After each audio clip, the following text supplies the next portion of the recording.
नमस्कार दोस्तों, the famous book club में आपका स्वागत है।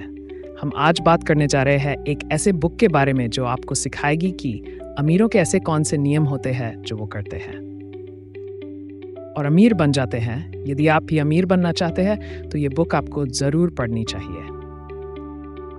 दोस्तों, आज मैं आपसे सुधीर दीक्षित की बुक अमीरों के 5 नियम की समरी शेयर करूंगा। ये पुस्तक अमीर और सफल लोगों के जीवन का विश्लेषण है। इससे पता चलता है कि कैसे उन्होंने विभिन्न बाधाओं को पार करके सफलता पाई। अमीर बनने के लिए उन्होंने किन आदतों को अपनाया। हम इस किताब की शुरुआत एक कहानी से करने जा रहे हैं, एक ऐसे शख्स की कहानी जिसे इस दुनिया में हर कोई जानता है। ग्रामीण गुजरात के एक सुदूर गांव में एक स्कूल शिक्षक के बेटे ने केवल $1000 से इंडस्ट्रीज की शुरुआत की और अब ये दुनिया की बेस्ट कंपनियों में शामिल है।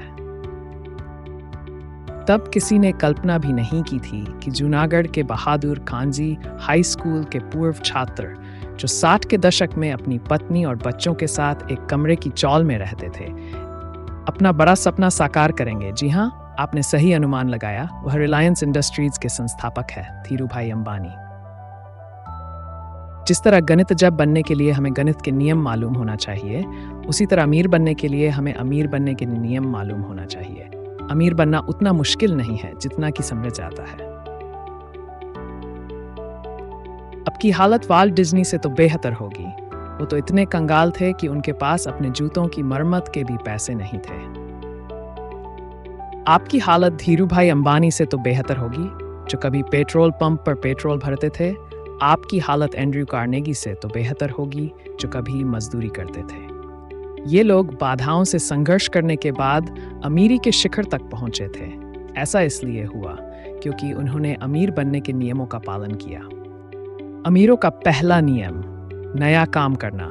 हमारे आसपास की हर वस्तु, चाहे वह सेफ्टी पिन हो या टेलीफोन, इस दुनिया में सिर्फ इसलिए आई क्योंकि किसी व्यक्ति ने उसके निर्माण के बारे में सोचा और अपने विचार को साकार करने के लिए मेहनत की। यही वह आदत है जिसकी वजह से इंसान अपना वजूद खोजता है और लोकप्रियता पाता है।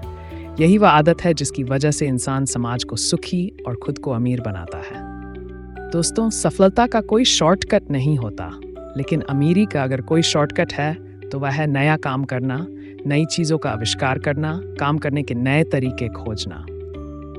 जब कोई व्यक्ति समाज की किसी आवश्यकता को पूरा कर देता है तो समाज खुश होकर उसे पुरस्कार देता है और नया काम करने वाला अमीर बन जाता है। दोस्तों, आप अपने विचारों से भी अमीर बन सकते हैं।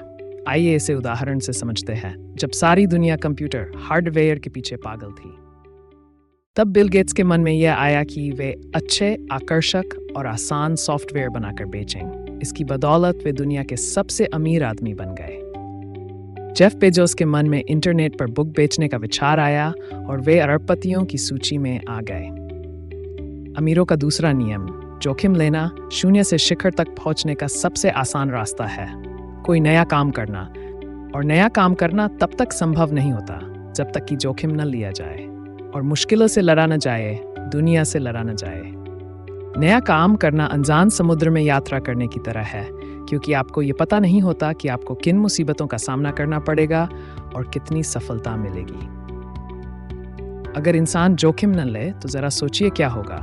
बच्चा कभी पैरों के बल चलना नहीं सीख पाएगा। कोई भी साइकिल नहीं चला पाएगा, क्योंकि साइकिल चलाते समय गिरने का जोखिम रहता है। कोई भी इंटरनेट पर सफरिंग नहीं करेगा, क्योंकि उससे कंप्यूटर में वायरस आने का खतरा है।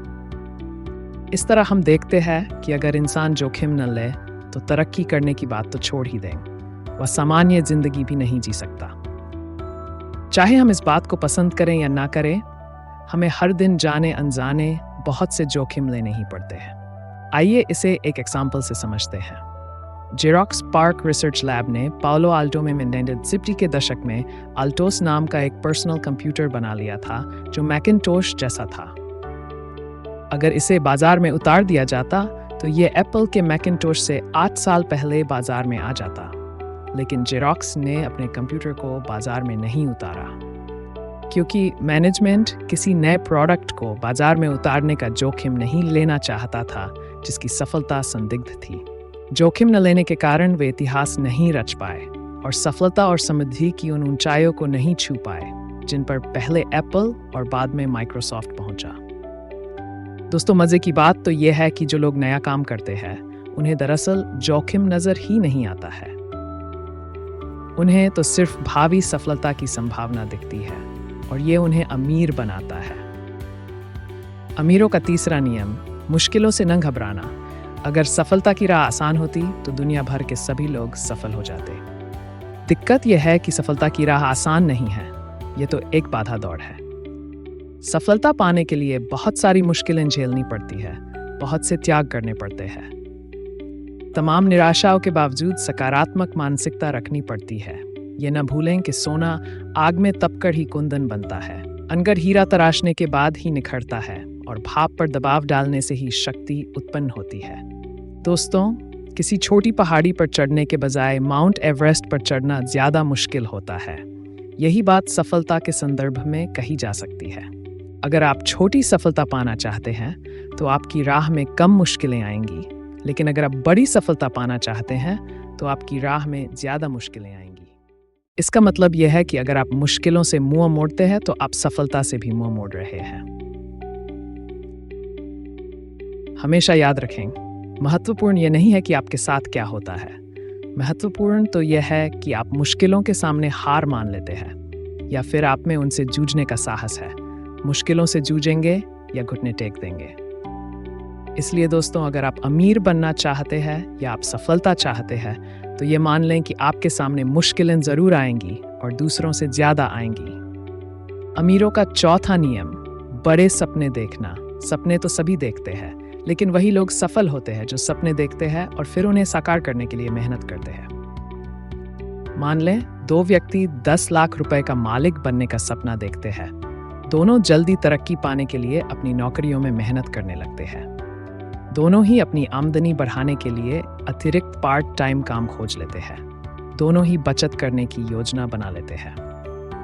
हर अच्छी योजना की तरह इसमें यार दोस्त कहते हैं कि 10 लाख रुपए बहुत बड़ी रकम होती है और उसे कमाने में पूरी जिंदगी लग जाएगी, और मान भी लो बुढ़ापे तक 10 लाख रुपए बचा भी लिए तो वे किस काम आएंगे जब शरीर इतना बूढ़ा हो जाएगा कि उन रुपयों से न खा पी सकते हैं न ही घूम फिर सकते हैं।